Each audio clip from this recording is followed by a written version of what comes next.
Hello guys, good morning. Coach Jury here and grabe, ayan na, lumabas na ang 5 months nating tinrabaho, no? With right system, right program, at the same time, training, and pagbibigay ng tamang information about the business, about Live Good.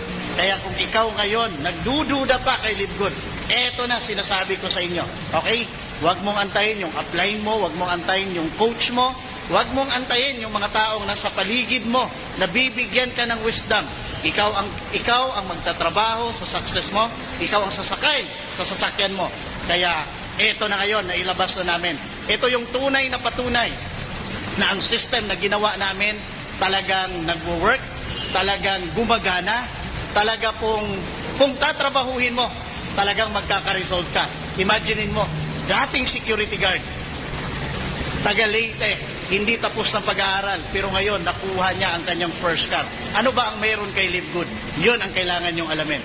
Kaya dito sa Team Ignite, with Team Infinity Asia, sa lahat ng mga leaders na susunod, sa lahat ng mga coaches na naniniwala, eto na po yung patunay. Kaya maraming salamat po sa buong Team Infinity Asia, sa mga founders, sa lahat ng Team Ignites. Okay? Eto na po, tayo ngayon nag-uumpisa na. Kaya abangan nyo ang next na maglalabas ulit ng sasakyan. So, I'm so proud with our Platinum, Coach Oliver Celeste, and maraming salamat sa inyong lahat. To God be all the glory. Bye-bye!